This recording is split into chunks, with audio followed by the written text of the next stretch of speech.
Good afternoon. My name's Dan Thielen. I'm the director of the Nevada State Railroad Museum. Our author has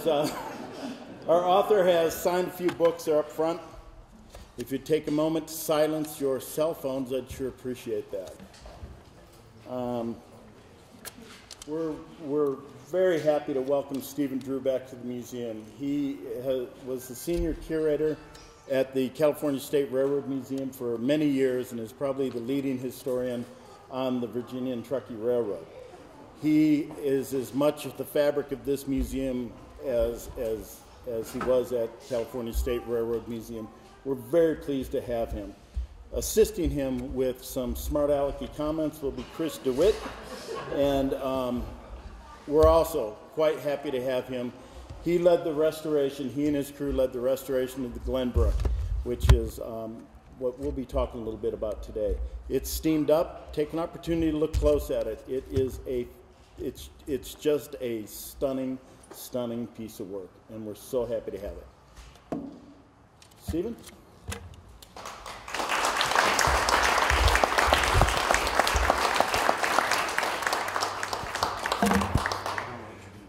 Okay.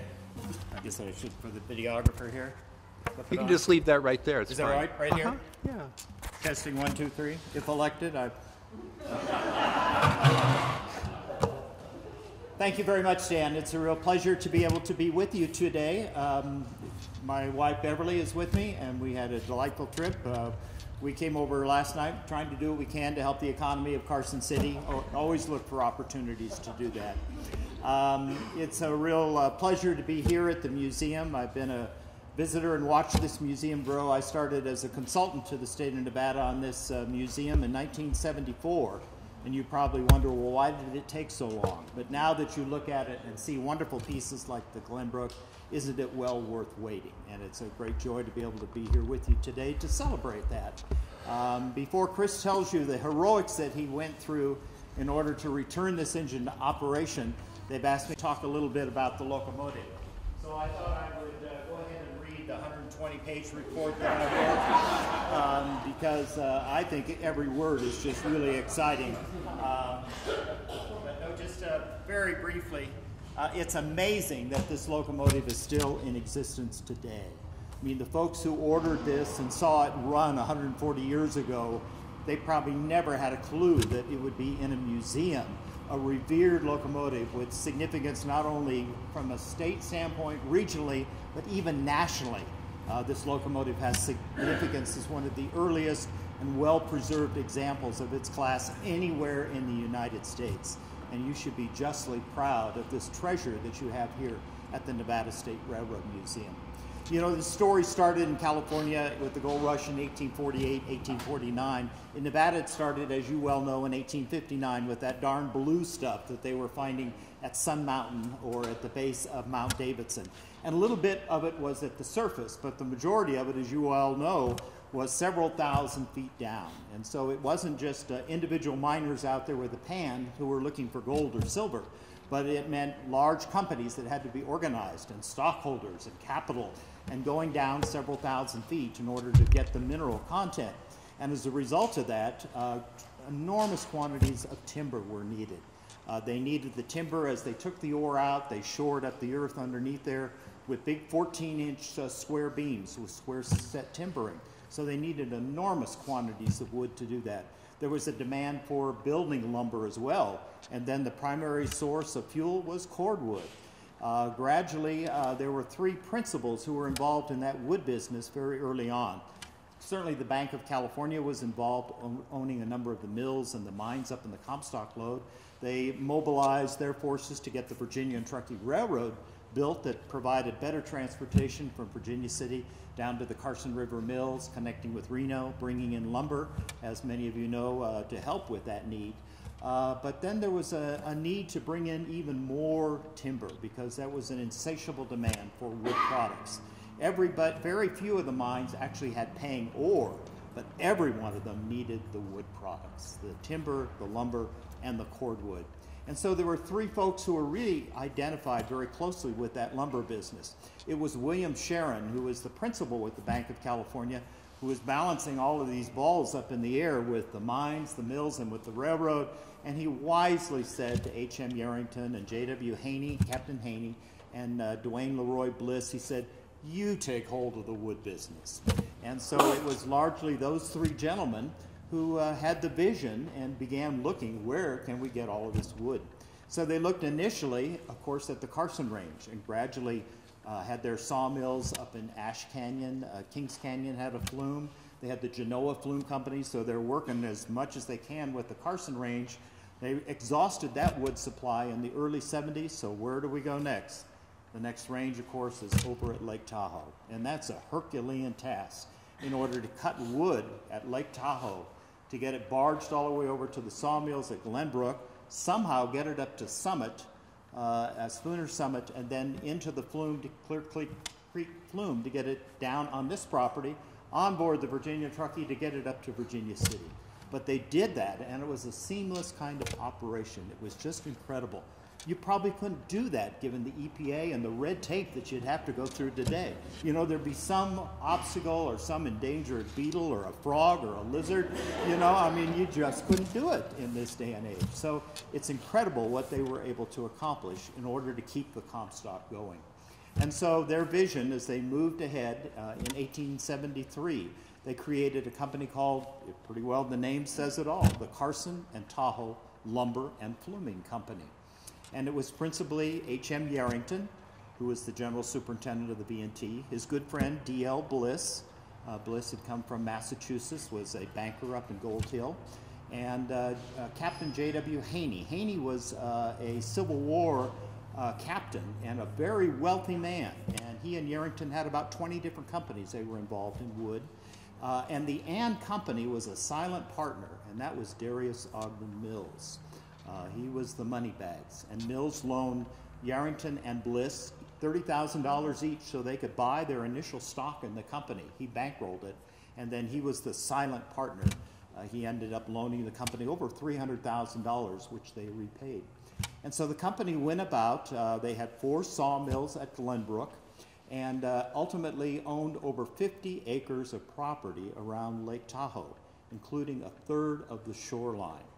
And they did that not to be in the property ownership business, not to put big casinos or high-rise residential, but strictly for the wood. And so for a period of almost 17 years, they harvested that wood, brought it over to Glenbrook, ran it through the sawmills, used the Lake Tahoe narrow gauge railroad, got the wood up to Summit, into the Clear Creek Flume, down to Carson City, and then by the B&T up to the Comstock. And the volume of wood that they handled was absolutely incredible. The solution was a railroad to get the lumber from Glenbrook up to Spooner Summit. And B&T knew all about railroads. The person who laid out the B&T was Isaac James, a very well-known surveyor. He was a county surveyor for Story County, a private surveyor, but he had done a lot of surveying in the mines as well. He had laid out the Virginia and Truckee, 1869, between Carson City and Virginia City, and in 1871, an extension that would go from Reno to Carson City.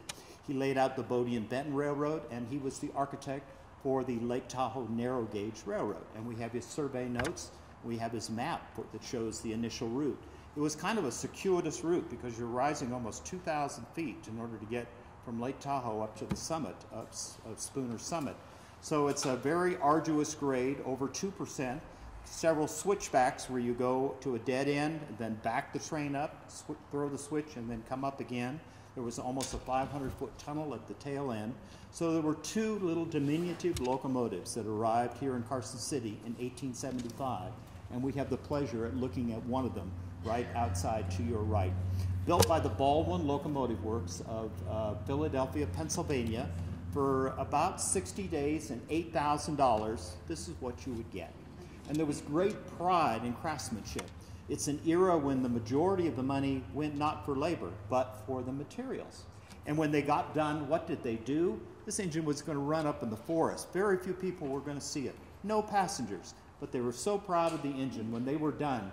They probably spent almost a week lavishing all of the different kinds of color, polishing all the surfaces, doing lining, striping, A little bit of gold leaf on many of the locomotives. They were just great pride and craftsmanship, and they were so proud of the engine. It was shipped aboard flat cars here to Carson City, loaded on wagons, hauled all the way to Glenbrook. You can imagine that. The Lake Bigler toll road going on King Street and then down into Glenbrook, where it was assembled and first operated. It ran there until the Comstock pretty much ran out of its steam, and the wood supply had been fairly exhausted, and that was in 1898. A couple years earlier, D.L. Bliss had the vision for trying to develop some kind of a tourist attraction at Lake Tahoe, and settled on the concept of moving all of the railroad barging it across Lake Tahoe. So there really has been railroad equipment running on Lake Tahoe. It's on trestles, or it's out on wharfs, or it was barged across from Glenbrook over to Tahoe City. So he repurposed this, and what a marvelous little engine to have run, a narrow gauge engine to have run for the next almost 25 years from Truckee into Tahoe City in the Tahoe Tavern. And so he had a three-prong approach, the railroad to bring you in, his steamers to take you around the lake, and then that marvelous resort, the Tahoe Tavern. In 1926, they were starting to feel the impact of automobiles around the lake, and the Bliss family did a sweetheart deal with Southern Pacific, sold the railroad to them. They standard gauged it, so now Southern Pacific could bring in their own trains from Truckee and kept the operation going until about World War II.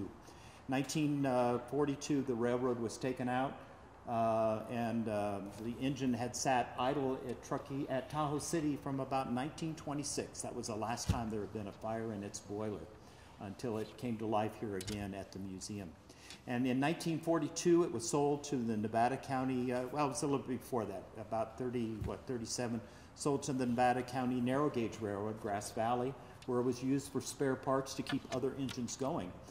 When the railroad closed down in 1942, it was sold to scrappers and was just about to go to the scrap effort during the World War II scrap drives. And some of you remember how much scrap was very much in demand. In fact, some folks were accused of being unpatriotic because instead of contributing this locomotive to the scrap drive, they allowed it to be preserved. Can you imagine? I mean, this is almost unpatriotic. But thank goodness, Miss Hope Bliss, the daughter of Dwayne Leroy Bliss, she was born in Gold Hill in 1870, saw the locomotive, fell in love with it, and thought it should be preserved. So she convinced members of the family to buy the locomotive from the scrappers. Can you imagine this diminutive woman says, I want to buy that locomotive. I think it should be saved. And she had the vision to acquire that locomotive. Judge Clark Guild was developing the new Nevada State Museum in the Mint Building in Carson City. And she prevailed upon him. The family donated it to the museum. It was brought in by a flat car from Colfax all the way on the V&T to Carson City. They laid a special track from the V&T, dragged it by a tractor onto the museum grounds, and it was moved onto the grounds. There were a lot of parts that had disappeared from the engine over the years. And so Miss Hope Bliss, along with Harold Brooks, who was the sheriff for Carson City, went over to Grass Valley and started scrounging around to find as many of the spare parts as they could. They came up with a one-page inventory, and I guess the sheriff was fairly convincing because he convinced the scrap dealer to sell them all of these spare parts for the outlandish sum of $25, and they did get a bill of sale. But there was the water pump and the gauge and a lot of the parts that we actually needed for the locomotive. There was a group of railroad enthusiasts that put the engine back together. It's been lovingly repainted. I think while it was in front of the museum, it's probably Carson City's most photographed locomotive for decades. I mean, I remember as a youngster in the early 60s having my picture taken. You know, we'd all go through the mine downstairs. You'd come out, and there was the engine right there on North Carson. And all of us aspiring engineers would want to climb inside and have our picture taken in the cab of the engine. Who ever dreamed that it would be restored back to operating condition? So it was only with the opening of this museum, seeing what the potential is for accurately restoring 19th century locomotives and cars, and realizing that this is a rare fossil. In 1981, the museum and staff had the foresight to bring it down here to the museum, and that began the 30-year Herculean task of bringing this locomotive back to life. It's an incredible story, I can't begin to tell you how fortunate you are to be able to have this operating engine as part of this museum. I would like at this point to introduce my colleague, Chris DeWitt, who's going to share with you a little bit of the insight, what it took to bring this machine back to life, and then he and I will be available for your questions or comments afterwards. Chris?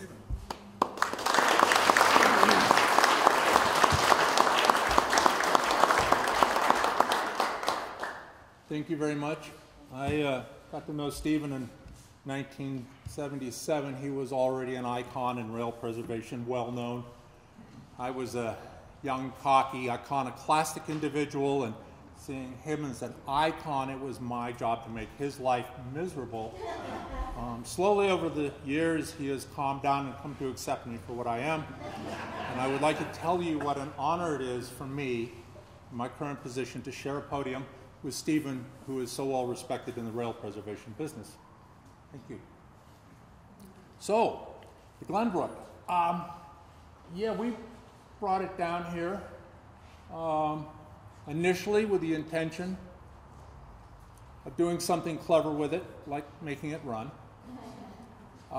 It was, in preservation parlance, rough. Fortunately, some significant parts, as Stephen mentioned, had been acquired. Some parts were missing. Some parts were just flat unserviceable. We took it apart. There's a photograph of myself and one of the woodworkers that started here next to it as it is completely stripped down. That photograph, I believe, was in 1983. And Stephen speaks of this as being a 30-year Herculean restoration. I'd like to put that in perspective. It was a restoration that spanned 30-odd years in little fits and starts. We'd get in on it, and then something flashy over here would happen, and we'd run over there, and we would forget about the Glenbrook for a number of years, and then we would come back to it. This is not a bad thing.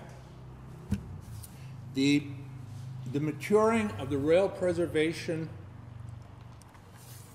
philosophy across the country in the last 30 years is nothing short of amazing.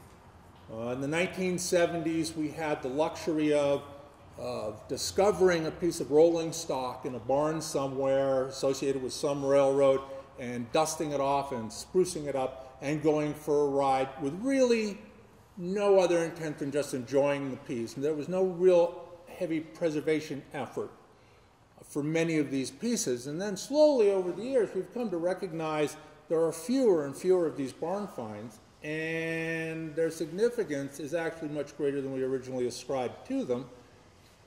And so we have gone over the years from the wholesale production, restoration, sandblast it, repaint it, push it out, and everybody smiles, to a much more compassionate restoration process. The point I'm trying to make here is, had we completed this in 1985, it would not look like that. It would not be at that level of restoration. It took many years of maturation of the profession to be actually sensitive to that piece of equipment as a piece of 1800s industrial fine art, which is what it really is. It is as functional as it is aesthetic, and the people that built this took the issue of aesthetics very much to heart. So, our initial effort, which actually turned out to be a good thing in a way, was to restore the tender, and we did the best we could back then. This was under contract to the Nevada State Museum system through Shoreline Enterprises. The leader of that group, for whom I worked at that time, was Bill Oden, who oversaw the restoration project at CSRM. And he had done almost everything he wanted to do within the realm of preservation except reboiler or locomotive. He wanted to reboiler a locomotive. So he convinced the powers that be that the boiler that was on there wasn't economically salvageable. I suppose at that particular point in time it wasn't, because we weren't weighing the concept of maintaining the original fabric of the artifact. Now that's a much more important aspect of preservation. Anyway, he was a hard worker, he was a good leader, I really liked the man, but he was a trifle arrogant. And so he measured the old boiler. And he drew the blueprints for the old boiler, then he checked the blueprints, and he signed all those little boxes off by himself, I imagine, by candlelight, down in the corner, and he sent those drawings off to Dixon Boiler in Southern California and came back, and there was a glaring dimensional error in that boiler. He died, unfortunately, at an early age. We picked up, well, Shoreline went away, and I picked up the state contracts under my own company, and then we became state employees. But sometime right in there, as we were kind of treading water, we were building the interpretive center. The museum was making some big changes internally. We got back on the Glenbrook, and we drug it into the shop, and we took the old boiler off, and we got the new boiler, and we set the new boiler in there, and something did not look right. So we scratched our heads after a while. No, we scratch our heads, and after a while, we decided that not only was the new boiler not appropriately dimensioned so that it would change the architectural presentation of the piece when it was finished. It would look good, don't get me wrong, but it would not be faithful to the original design. We decided that coupled with a brand new all-welded replacement boiler was kind of a travesty. It's sort of like if you have a 1934 Duesenberg and you drop a Chevy 350 and then you go, look, I restored the car. Well, the car goes down the road and it does what cars are supposed to do, but is it, in fact, appropriate to a piece of that nature? And the answer is, in modern, current museum practices, no, it's not. So we want to maintain the integrity of as much fabric as we can. I went back into the records and looked at the initial State Boiler Survey in 1982 by Walter Gibb, who was the State Boiler Inspector, and it's a nice handwritten document on a state forum and sundry, and it's fun to read, and it basically says, this boiler has some problems and you got to fix them before you can run it, which is a tacit approval to repair that boiler. So that was a document that allowed the decision to be made to put that back together with the original boiler. What that document didn't say is what the repairs were. So we had to make that decision as to what we were going to keep and what we weren't going to keep, and in not keeping part of it, was that justified? So we look at an old boiler and we look at it from a number of different standpoints. The first thing we say, well, actually there's no specific order in how we say these, but this is the litany. Is the material any good? You cut a little coupon out and you send it over to California, and the guys look at it and chemically tell you what's in it. And then they break it and they tell you what the tensile strength is, and if you give them more money, they'll do a photomicrograph where they'll etch the surface and look at the grain structure. They essentially said that it had less than 0.2% carbon, negligible phosphorus, which is a bad thing to have, and negligible sulfur, and that, yes, it was steel. Had it been iron, we would not have used it, but it was in fact steel. Of the samples I sent over, the return results on tensile strength had a high of 71,500 psi, and the low was in the 68,000 to 71,500,000. So good tensile strength. Definitely something we can work with. So the material's good. And then we look at, from a chemical and tensile strength, then we look at the material and we say, is it thick enough? I mean, it may be good steel, but is it thick enough to do the job? The Glenbrook was probably, for its entire life, run on salt water. That is perfect water for a boiler. Adjust the pH a little bit, but that is wonderful water. The inside of that boiler was marvelous. It was really in pretty extraordinary shape. The outside of the boiler, however, had insulation, asbestos insulation on it that absorbed water through the winters and held it there and corroded the outside. So the question is the material thick enough? No, it isn't thick enough in these areas. We look at the design. We say, is the shape correct, and is the design of the joints and the number of rivets and the size of the rivets sufficient to hold the pressure that we want to put in it? So we go through and we do a joint analysis, and we basically do a mechanical engineering analysis on it. And there were some deficiencies in it, which we addressed. So hang on, there's 4 of them. Let me see. Material, design, thickness, and there's another one that's pretty esoteric. Drawing a blank. I'd have to look at my notes, but I don't have any notes.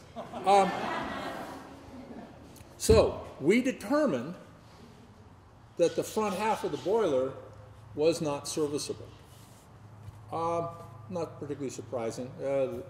For those of you that understand it, had a double riveted lap seam boiler. Lap seams are frowned upon in modern boiler practice. I think unjustly, but that's a whole nother discussion. So we took that boiler apart. We knocked out all the, rivets, fasteners. Rivets, those things you put in a hole and you pound the ends over and they sort of grip everything together, can be made at this particular point in time out of iron or steel. And iron, as we know it, a wrought iron as it is truly wrought iron and not your park bench, which is actually cast iron called wrought iron, but real wrought iron is called wrought iron because they make little bits of this ferrous material and they put it in a furnace and they hammer weld it into bigger and bigger lumps and they roll it into the shape they want. And on a microscopic level, there are a lot of little seams in there. They call them interstitial granular inclusions. A lot of that inclusion is silica dioxide. So if we go to the park and we see, by the sea, and we see a big anchor and it is corroded and we see lines, we see striations on the surface that look like maybe it was wood and it was split. What we're seeing are the grain boundaries where the silicon dioxide is exposed due to corrosion of the previous, and it's forming is this too esoteric? I got a nod over here. Anyway, rivets. Some rivets are steel and some rivets are iron, and to the jaundiced eye, you can tell which is which. And so they did put a lot of iron rivets in here. All the iron rivets had to go. There was no doubt about that. We were never going to find an excuse where we could keep an iron rivet and justify it. So we went through and we unstitched the boiler. We literally took it apart. It was lots of pieces. And started making new pieces and rolled them up out of modern steel using modern techniques with certified material and rivets, and I don't know. Eventually we ended up with a boiler. And then we had to license it. In the time that it took from day one to completion, many generations of boiler inspectors had come through the state system. And I speak of maturation of the preservation philosophy in museums, which has really grown dramatically in the industrial fine arts. That maturation is not mirrored in the boiler inspection industry. And I had every few years spoken to them, and every few years they had sort of nodded their head and walked away. But when it came time to come and look at this, and I called the boiler inspector, and he showed up and he looked at it as a bare boiler riveted together, filled with water and under pressure, it fried his tiny little mind. This was not what he signed on for. And so at that point, we were under budget and ahead of schedule handsomely. And then it took a year to do the paperwork to get a fire in it, and a fight and name calling, dead animals on people's lawns in the middle of the night, things of this nature. Needless to say, we got that process through, and in doing that I learned a lot, but I hope that the boiler inspection people learned even more. I doubt it, but I hope that they did. So that's sort of like the heart and soul of this machine. You don't have a boiler, you just have something stuffed and mounted in a museum, and it looks pretty, but it doesn't really do what locomotives do. Meanwhile, we started back into this after we finished the McKean car, and we were extremely fortunate at this particular period of time to have an administrator of the Division of Museums and History, Mike Fisher, sitting around here somewhere. I saw his face. I don't know where he is. He's back there. Who said, I think, and correct me if I'm wrong, hey, what can we do for the museum? And somebody said, hey, let's finish the Glenbrook. And he went, hey, that's a great idea. not really understanding what was going on. And then, hey, he funded it. So that guy over there is kind of the guy that finished this whole thing, which was really important to me at a personal level because I'd been here for so long. I took it apart. I couldn't retire until it was back together, and I couldn't see it going back together in my lifetime until Mike came along and pretty much bailed us out, for which I am eternally grateful. He helped us get a very generous donation, a very generous grant from the Wiegand Foundation, who essentially funded the completion of the locomotive. And it was sufficiently generous, and this is every museum's professional dream, it was sufficiently generous to do it right, which is a big thing. And it's a big thing for a number of reasons, but one of the reasons it's a big thing is because whatever I do today on any of these pieces in here, in 50 or 100 years is going to become history, and they're going to go, well, look what they did in 2017. They must have known something. This must be right. And it becomes history, although it's a fabrication. It's an apocryphication of history. I don't want to leave that legacy behind me on certain things. On other things, hell yeah, you bet. Sky's the limit. But it allowed us to put together a paint research package that was done by a gentleman in Southern California that was, I told him when he submitted it, we got a lot more than we paid for to begin with. And number one, I said, Jim, you need to go back to school and submit this as a PhD thesis. This is outstanding, because not only did he say it was this color and this stripe was over here, but he said the philosophy at the time was based upon these principles, and then showed photographs of buildings from the East Coast in Philadelphia that had similar sign painting and color spectrums, and so it's just a fantastic document that complements this feasibility study that Stephen did. Way over researched, but it really gave us some good information. Rather than buying those parts that we needed to make the locomotive go from off the shelf in Georgia, there's a nice boiler supply house back there, and having late model fittings, we had sufficient funds to go to the pattern maker and say, these are the 1875 blueprints, I want this part, and I want this part in this alloy. And so there are faithful reproductions of original factory components on that would not have been possible had we not been most generously funded. I don't know. The cab was originally done in ash. We did the cab in ash. Beautiful hardwood, which, if anybody's a woodworker and you like ash, you better start buying your ash now, because there's now an ash borer that is wiping out the American ash population. It will become extinct probably in 20 years, and that's kind of a crime. I'll tell you where we missed it. The roof was originally done in a product called turn plate, which there's like galvanized steel, which is zinc on steel. And there's dairy tin, which is tin on steel, what they make cans out of and things like that. And then there's turn plate, that's T-E-R-N-E, which is a lead wash steel plate, and that's what the roof was originally done in. Nobody makes lead wash plate anymore, regrettably, so we did it in galvanized because that was as close as we could get. There were some odd things going on up in Glenbrook when this locomotive, the Tahoe, and then the third one, and I don't even know what its name is. If it had a name, I don't know. They mix parts around. So just recently, I found the original cylinder cocks for this locomotive. They're in California. I want them back. They're underneath the Tahoe over at Nevada County Narrow Gauge. I'm now involved in that project, working on that boiler. And we reproduced the cylinder cocks from the drawings, and I didn't know they were over there. But anyway, they're well preserved. They're in the museum. They had the Baldwin class number stamped on them, at least 2 of them. I assume all 4 of them, but I only looked at 2 of them. Now, there was a couple other parts over there that belonged on this locomotive. That said, the ash pan, one of the least glamorous parts of the locomotive, has a class number for an export engine that went to Guatemala or Costa Rica or something underneath it. Nobody went to Costa Rica and bought an ash pan and brought it back and put it underneath that locomotive during its operating years. I think what they were doing was playing fast and loose in the Baldwin Company. Oh, if we put an ash pan under this, we can get it out of here. Well, there's one over there. I don't care whose that is. Put it there. The crosshead pump is not the Glenbrook's crosshead pump, which is really curious. We know it was ordered with one. We don't know that it was delivered with one, but we believe it was. It was ordered with a number 6 cellars. We believe it showed up with a number 6 cellars.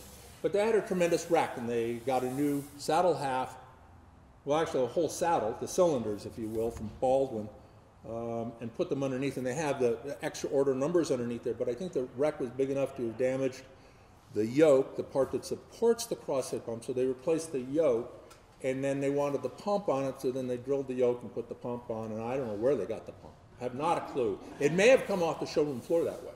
The pump has a big repair on it. And to be honest with you, I have no idea how you'd break that piece of equipment short of running it off the railroad into a rock pile. I don't know how they broke it. I don't know. What else can I say about this? Oh, the boiler that didn't fit. It sat around here for a long time. Brand new boiler, never been fired, had a code number on it. It was good. We tried to sell it, but you can't. Boilers don't just happen to fit a locomotive. Boilers are built to a locomotive. And really the only one of these around that isn't ours is the one in Grass Valley, Nevada City over there. So we were talking to those people, and we wanted some parts they had, so we just negotiated a trade. They came out on the top end financially, but as far as stuff is concerned, we came out on top as far as we're concerned. They came out on top as far as they're concerned. So they're going to put the Tahoe back together with the new welded boiler in it to a date of like 1920. Black, kind of generic iron cab, kind of cool. 8-inch air pump, those are really scarce. And so they're doing a great job over there. What else can we mention here? I don't know. We know the headlamp's original. It had been shot a couple of times, obviously. What about the brakes it had on it? The what? It came here, it had brakes on it? It got engine brakes over in Tahoe City. Yeah. You took it all off. Yeah, our agreement was to restore this to day one. Yeah. We have the brakes. I have no intention of putting them on because they really goober the engine up.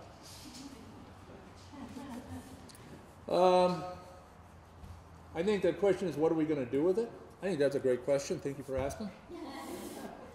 I don't know. We'll finish 3-railing the property so we can run it around in a loop like we've run everything else around. Ideally, we would partner with Dan Markoff, who has the Eureka and Palisade number 4 in southern Nevada, and go to Colorado and run on the Cougars and Toltec Railroad sometime. That would be fun. I think it would look good. I guess I'll take questions now. I don't know. My mouth is worn out now. Oh, good, no questions. Yeah, John. I don't believe it did. I think they just acquired it for parts of the Tahoe ran there. I don't know that the Glenbrook did. I don't know. They have a really cute little operation. It's a nice museum. Yeah. Yeah. Yeah. You mentioned power in terms of horsepower, and if so, what would be the horsepower associated, or is it measured in some FD? No, I don't. No. But if you're designing a boiler, you can measure boiler horsepower as a function of square feet, what kind of fuel you're burning, how fast it goes through, how many pounds of steam are evaporated. You can measure brake horsepower, where you actually put a brake on the wheel and spin it. It's called a Prony brake. There's a guy back in Pennsylvania has 2 of them, and he takes them around. If you had a Prony brake and we're doing brake horsepower, what would you put it on? He'd put it on a horse. He got a horse to walk on a treadmill. The guy is really fascinating. He's an interesting guy. Brake horse plan, PLAN over 33,000, which is just a number. Gives you horsepower by diameter and stroke and number of strokes per minute and 33,000 foot-pounds. The way the Southern Pacific did is they got a brand new locomotive, they put a lot of weight on it, they sent it up the road, and then it went up the road, they put another car on, eventually it wouldn't go up the road, and they take one car off, and they go, that's what it's rated at. Thank you. Yeah. It's probably, I don't know. The Genoa was rated for 100 horsepower at some point or other. It's probably 60 or 70 horsepower, maybe. I don't know. The 25, if you run the right calculations, is 350 horsepower plus or minus. And for a while, we had to be boiler licensed operating. people in the state of Nevada, and then they got rid of that stupid law. That was brilliant. Anyway, you want to correct me on some of this? No. Stephen? I think Dan wanted to mention that the museum has, there are a limited number of rivets that are available for sale, and the museum store is asking to remind you that there are 2 books that are written by this esoteric author by the name of Stephen Drew. One is called Nevada's Virginia and Truckee Railroad, the other one is called Lake Tahoe's Railroads, and they're signed copies and they're available for sale up at the museum store. So, wanted to be sure to get that in. Thank you all for coming.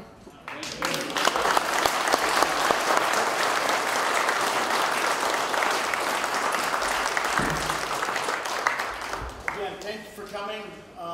Remember, this is a live operating railroad here. You're sitting on tracks.